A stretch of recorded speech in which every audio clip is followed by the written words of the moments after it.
ತರಬೇತಿ ಕಾರ್ಯಕ್ರಮವನ್ನು ಕೊಡೋದು ಮತ್ತೆ ಹೊಸ ವಿಧವಾದಂತಹ ಹೊಸ ಕಬ್ಬಿನ ತಳಿಗಳನ್ನ ಕೊಡೋದು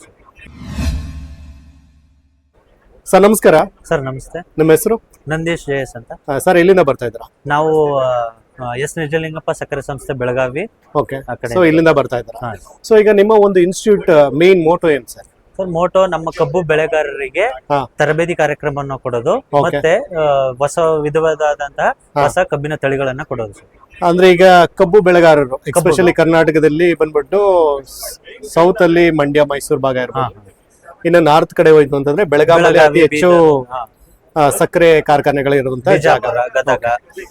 ಓಕೆ. ಈಗ ನಿಮ್ಮ ಒಂದು ಇನ್ಸ್ಟಿಟ್ಯೂಟ್ ಅಲ್ಲಿ ತಳಿಗಳಿರ್ಬೋದು, ಯಾವ ರೀತಿ ಬೆಳೆನ ನಿರ್ವಹಣೆ ಮಾಡಬೇಕು, ಕೀಟ ನಿರ್ವಹಣೆ ಇರಬೇಕು, ಈ ತರದೆಲ್ಲ ನೀವು ತರಬೇತಿಯನ್ನು ಕೊಡ್ತೀರಾ? ನಮ್ಮ ಸಂಸ್ಥೆ ಎಸ್ ನಿಜಲಿಂಗಪ್ಪ ಸಕ್ಕರೆ ಸಂಸ್ಥೆಯಲ್ಲಿ ಕೃಷಿ ವಿಭಾಗದಲ್ಲಿ ಒಬ್ರು ಬೇಸಾಯ ಶಾಸ್ತ್ರಜ್ಞರು ಇದ್ದಾರೆ, ಇನ್ನೊಬ್ರು ಬ್ರೀಡರ್ ಇದ್ದಾರೆ. ಅಂದ್ರೆ ಯಾರು ಕಬ್ಬಿನ ತಳಿಗಳನ್ನ ಅಭಿವೃದ್ಧಿ ಮಾಡ್ತಾರೆ ಅವರು, ಮತ್ತೆ ನಾನು ಕೀಟಶಾಸ್ತ್ರಜ್ಞನಾಗಿ ಕೆಲಸ ಮಾಡ್ತಾ ಇದ್ದೇವೆ.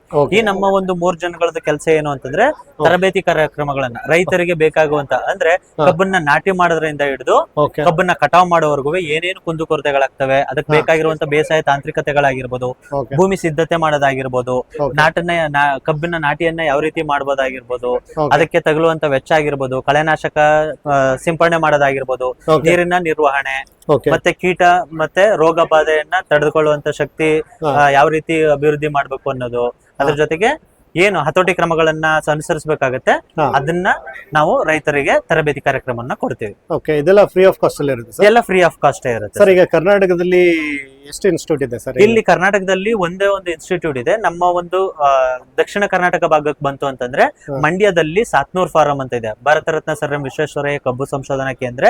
ಅದು ಈ ಎಸ್ ನಿಜಲಿಂಗಪ್ಪ ಸಕ್ಕರೆ ಸಂಸ್ಥೆ ಅಡಿಯಲ್ಲೇ ಬರುತ್ತದೆ. ಉತ್ತರ ಕರ್ನಾಟಕಕ್ಕೆ ಬಂತು ಅಂತಂದ್ರೆ ಈ ನಮ್ಮ ಒಂದು ಎಸ್ ನಿಜಲಿಂಗಪ್ಪ ಸಕ್ಕರೆ ಸಂಸ್ಥೆ ಬೆಳಗಾವಿ. ಈಗ ನಿಮ್ಮ ಒಂದು ಕಿಯೋಸ್ಕ್ ಅಲ್ಲಿ ನಾನು ನೋಡ್ತಾ ಇದ್ದೆ, ಒಂದು ಹಲವಾರು ತಳಿಯ ಕಬ್ಬುಗಳನ್ನ ಇಟ್ಟಿದ್ದೀರಾ, ಪೈರನ್ನ ಇಟ್ಟಿದ್ದೀರಾ. ಸೊ ಅದ್ರ ಬಗ್ಗೆ ಇನ್ಫಾರ್ಮೇಶನ್ ಕೊಡ್ತೀರಾ? ನಮ್ಮಲ್ಲಿ ನಮ್ಮ ಈ ಒಂದು ದಕ್ಷಿಣ ಕರ್ನಾಟಕ ಭಾಗಕ್ಕೆ ಯಾವ್ದು ಸೂಕ್ತವಾದ ತಳಿಗಳಿರ್ತವೆ ಅದನ್ನ ನಾವು ಇಲ್ಲಿ ರೈತರ ಒಂದು ಪ್ರದರ್ಶನಕ್ಕೆ ಇಟ್ಟಿದೀವಿ. ಪ್ರಮುಖವಾಗಿ ಮಂಡ್ಯ ಭಾಗದಲ್ಲಿ ಅಂದ್ರೆ ಈ ನಮ್ಮ ದಕ್ಷಿಣ ಕರ್ನಾಟಕ ಭಾಗದಲ್ಲಿ ಅತಿ ಹೆಚ್ಚು ಬೆಳೀತಾ ಇರೋಂಥದ್ದು ಯಾವುದು ಅಂತಂದ್ರೆ VCF 0517. ಇದು ನಮ್ಮ ಕರ್ನಾಟಕದಲ್ಲಿ 80% ಪ್ರದೇಶದಲ್ಲಿ ಕವರ್ ಆಗಿದೆ. ಅಂದ್ರೆ ಇದನ್ನ ಬಂದ್ಬಿಟ್ಟು ವಿಸಿ ಫಾರ್ಮ್ ಅಂತ ಏನಿದೆ ಅಲ್ಲಿ ಅಭಿವೃದ್ಧಿ ಪಡಿಸಿರೋ ಅಂತ. ಓಕೆ. ಸೊ ಇದು ಬಂದ್ಬಿಟ್ಟು ಏನು ಒಂದು ಎಕರೆಗೆ ಎಷ್ಟು ಬರುತ್ತೆ ಸರ್? ಆವರೇಜ್ ಆಗಿ 70 ರಿಂದ 80 ಟನ್ ಒಂದು ಎಕರೆಗೆ ಇಳುವರಿಯನ್ನ ತೆಗಿಬಹುದು. Okay sir. ಅದು ಬಿಟ್ರೆ ಈಗ ನಾನು ನೋಡ್ತಾ ಇದ್ದೆ ಇಲ್ಲಿ CO 86032. ಸೊ ಇದು ಇದ್ರ ಬಗ್ಗೆ ಸ್ವಲ್ಪ ಇನ್ಫಾರ್ಮೇಶನ್ ಸರ್. ಇದು ಕೊಯಂಬತ್ತೂರಿನಿಂದ ಬಿಡುಗಡೆ ಆಗಿರೋಂಥದ್ದು. ನಮ್ಮ ಕರ್ನಾಟಕ ಪ್ರದೇಶಕ್ಕೂ ಇದನ್ನ ಎಂಡೋರ್ಸ್ ಮಾಡಿದೀವಿ. ಕೆಂಪು ಕಬ್ಬು ಅಥವಾ ನಯನ ಕಬ್ಬು ಅಂತ ಹೇಳ್ತಾರೆ ಇದನ್ನ. ಸೊ ಇದನ್ನು ನಾವು ಅತಿ ಹೆಚ್ಚು ಸಕ್ಕರೆ ಅಂಶ ಇರುವಂತ ವೆರೈಟಿ ಇದಾಗಿದೆ ಸರ್. ಈಗ ನಾನು ಈ ಒಂದು ವಿಸಿ ಫಾರ್ಮ್ ತಳಿಗೂ ಮತ್ತೆ ಇದಕ್ಕೂ ನಾನು ಸ್ವಲ್ಪ ನೋಡ್ತಾ ಇದ್ದಾಗ ಪೈರು ಬಂದ್ಬಿಟ್ಟು ನನಗೆ ಭತ್ತದ ಪೈರು ತರಾನೇ ಕಾಣಿಸ್ತಾ ಇದೆ. ಸೊ ಇದು ಯಾವ ತರ? ಇದು ವಿಧವಾದ ಕಬ್ಬಿನ ತಳಿಗಳು, ಎಲ್ಲ ಸಸಿಗಳು ನಾಟಿ ಮಾಡ್ಲಿಕ್ಕೆ ತಯಾರಾಗಿರೋಂಥದ್ದು. ಇದು ಬಿತ್ತನೆ ಬೀಜನ ಮಾಡಿರೋದು ಡಿಫ್ರೆಂಟ್. ಅಂದ್ರೆ ಇದು ಗಿಣ್ಣನ್ನ ಕಟ್ ಮಾಡಿ ನಾವು ಪ್ರೋಟ್ರೇಸ್ ಅಲ್ಲಿ ಹಾಕಿ ಬೆಳೆಸಿ ನಾವು ಮಾಡ್ತಾ ಇರೋದು, ಅಥವಾ ಒಂಟಿ ಕಣ್ಣಿನ ಪದ್ಧತಿ ಅಂತ ಹೇಳ್ತೀವಿ. ಇದು ನೀವು ಭತ್ತದ ಹುಲ್ ತರ ಕಾಣ್ತಾ ಇದೆ ಅಂತ ಹೇಳಿದ್ರಲ್ಲ, ಇದು ಮೆಥಡ್ ಯಾವ ರೀತಿ ಅಂತಂದ್ರೆ ಇಲ್ಲಿ ಕಾಣ್ತಾ ಇದೆ ನೋಡಿ. ಕಬ್ಬು ಅಂಗಾಂಶ ಕೃಷಿ, ಶುಗರ್ ಕೇನ್ ಟಿಶ್ಯೂ ಕಲ್ಚರ್, ಬನಾನಾದಲ್ಲಿ ಮಾಡ್ತಾರಲ್ಲ ಅದೇ ರೀತಿ ನಾವು ಮೆರಿಸ್ಟಮ್ಯಾಟಿಕ್ ಟಿಪ್ ನ ತಗೊಂಡು ನಾವು ಏನ್ ಮಾಡ್ತೀವಿ, ಶುಗರ್ ಕೇನ್ ಅಲ್ಲಿ ಟಿಶ್ಯೂ ಕಲ್ಚರ್ ಟೆಕ್ನಾಲಜಿನ ಅಡಾಪ್ಟ್ ಮಾಡ್ಕೊಂಡು ಟಿಶ್ಯೂ ಕಲ್ಚರ್ ಸೀಡ್ಲಿಂಗ್ಸ್ ಇವೆಲ್ಲ ಡಿಫ್ರೆಂಟ್ ವೆರೈಟೀಸ್. ಓಕೆ. ಸೊ ಈಗ ಇದರಲ್ಲಿ ಇಳುವರಿ ಏನಿದೆ ಸರ್? ಇದರಲ್ಲಿ ಯಾವ ಅಂದ್ರೆ ಆ ಒಂದು ವೆರೈಟಿಯ ಆಧಾರದ ಮೇಲೆ ಹೋಗುತ್ತೆ ಸರ್.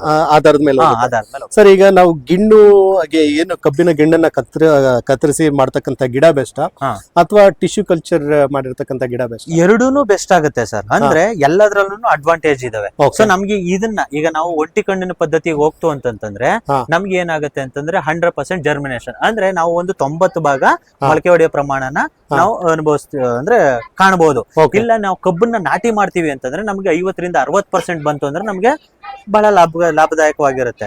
ಆದ್ರೆ ಇಲ್ಲಾಯ್ತು ಅಂದ್ರೆ ನಾವು ಒಂದೇ ಒಂದು ಪೈರನ್ನ ನೆಡೋದ್ರಿಂದ ನಮ್ಗೆ 80 ರಿಂದ 90% ಮೊಳಕೆ ಹೊಡೆಯೋ ಪ್ರಮಾಣ ಇರ್ತದೆ. ಎಲ್ಲೂ ಪಿಗ್ಗುಳಿಗಳು ಅಂತ ಹೇಳ್ತೀವಲ್ವಾ, ಅದು ಫಾರ್ಮೇಶನ್ ಆಗೋದಿಲ್ಲ. ಟಿಶ್ಯೂ ಕಲ್ಚರ್ ನ ಬಳಸೋದ್ರಿಂದ ಏನು ಉಪಯೋಗಗಳಾಗುತ್ತೆ, ಅನುಕೂಲಗಳಾಗುತ್ತೆ ಅಂತಂದ್ರೆ ಇದು ರೋಗ ಮತ್ತೆ ರುಜಿನ ಪ್ರಮುಖವಾಗಿ ಕಬ್ಬಿನಲ್ಲಿ ಕಂಡು ಬರುವಂತಹ ಹಳದಿ ರೋಗ. ಹಾ. ಅದು ಈ ನಮ್ಮ ಒಂದು ಲೀಫ್ ಆಪರ್ಸ್ ಅಥವಾ ಸಸ್ಯ ಏನು ಅಥವಾ ಜಿಗಿ ಹುಳು ಅಂತ ಹೇಳ್ತೀವಿ, ಅದರಿಂದ ವೈರಸ್ ಟ್ರಾನ್ಸ್ಮಿಟ್ ಆಗುತ್ತೆ. ಅದನ್ನ ಕಂಟ್ರೋಲ್ ಮಾಡ್ಲಿಕ್ಕೆ ಆಗೋದಿಲ್ಲ. ಅದಕ್ಕೆ ನಾವು ಏನ್ ಮಾಡ್ತೀವಿ, ಶುಗರ್ ಕೇನ್ ಟಿಶ್ಯೂ ಕಲ್ಚರ್ ಟೆಕ್ನಾಲಜಿನ ಅಡಾಪ್ಟ್ ಮಾಡ್ಕೊಂಡು ಲ್ಯಾಬೊರೇಟರಿನಲ್ಲೇ ನಾವು ಅದಕ್ಕೆ ರೋಗ ನಿರೋಧಕ ಶಕ್ತಿಯನ್ನ ಹೆಚ್ಚಿಸ್ತಾ ಹೋಗ್ತಿರ್ತೀವಿ. ಅಂದ್ರೆ ಈಗ ಟಿಶ್ಯೂ ಕಲ್ಚರ್ ಬಂದ್ಬಿಟ್ಟು ರೋಗ ನಿರೋಧಕ ಶಕ್ತಿ ಜಾಸ್ತಿ ಇರುತ್ತೆ. ಜಾಸ್ತಿ ಮಾಡ್ಲಿಕ್ಕೆ. ಓಕೆ. ಸೊ ಅದ್ ಬಿಟ್ರೆ ಇನ್ನೊಂದಷ್ಟು ಪ್ರಾಡಕ್ಟ್ಸ್ ನಾನು ನೋಡ್ತಾ ಇದ್ದೆ. ಸೊ ಅದೆಲ್ಲ ಜೈವಿಕ ರೋಗನಾಶಕಗಳ, ಜೈವಿಕ ಬಯೋಫರ್ಟಿಲೈಸರ್ಸ್, ಜೈವಿಕ ಗೊಬ್ಬರಗಳು, ಸೂಕ್ಷ್ಮಾಣುಜೀವಿಗಳು. ಅಂದ್ರೆ ಇದೆಲ್ಲ ಕಬ್ಬಿಗೆ ಕಬ್ಬು ಅಥವಾ ಯಾವುದೇ ಬೆಳೆಗಳಿಗೂ ನಾವು ಇದನ್ನ ಬಳಸೋದು. ಏನಕ್ಕೆ ಅಂತಂದ್ರೆ ಮಣ್ಣಿನ ಫಲವತ್ತತೆಯನ್ನ ಜಾಸ್ತಿ ಮಾಡ್ಲಿಕ್ಕೆ, ರೋಗವನ್ನ ಕಡಿಮೆ ಮಾಡ್ಲಿಕ್ಕೋಸ್ಕರ ನಾವು ಜೀವಾಣುಗಳನ್ನ ಬಳಸ್ತಾ ಇದೀವಿ. Okay, fine sir. ಈಗ ಅಕಸ್ಮಾತ್ ಯಾವುದೇ ರೀತಿ ಇನ್ಫಾರ್ಮೇಶನ್ ಬೇಕು ಅಂತಂದ್ರೆ ರೈತರು ತಮ್ಮನ್ನ ಕಾಂಟ್ಯಾಕ್ಟ್ ಮಾಡಬಹುದು. ಮಂಡ್ಯ ಭಾಗದ ರೈತ ಅಂದ್ರೆ ನಮ್ಮ ದಕ್ಷಿಣ ಕರ್ನಾಟಕ ಭಾಗದ ರೈತರು ಮಂಡ್ಯದಲ್ಲಿರುವಂತಹ ಭಾರತ ರತ್ನ ಸರ್ ಎಂ ವಿಶ್ವೇಶ್ವರಯ್ಯ ಕಬ್ಬು ಸಂಶೋಧನಾ ಕೇಂದ್ರ, ಸಾತ್ನೂರ್ ಫಾರಂ, ಅಸಿಟೇಟ್ ಟೌನ್ ಬಂದ್ರೆ ಎಲ್ಲಾ ಇನ್ಫಾರ್ಮೇಶನ್ ಸಿಗುತ್ತೆ. ನಮ್ಮ ಉತ್ತರ ಕರ್ನಾಟಕ ಭಾಗಕ್ಕೆ ಹೋಗ್ತು ಅಂತಂದ್ರೆ ಎಸ್ ನಿಜಲಿಂಗಪ್ಪ ಸಕ್ಕರೆ ಸಂಸ್ಥೆ ಬೆಳಗಾವಿನಲ್ಲಿ ಹೋಯ್ತು ಅಂತಂದ್ರೆ ಸಂಪೂರ್ಣ ಮಾಹಿತಿ ಸಿಗ್ತಾ ಹೋಗುತ್ತೆ. ಓಕೆ, ತಮ್ಮ ಕಾಂಟ್ಯಾಕ್ಟ್ ನಂಬರ್ ಸರ್? ನಮ್ಮ contact number 9036736090. 90 36 73 60 90. Okay sir, thank you. Thank you sir.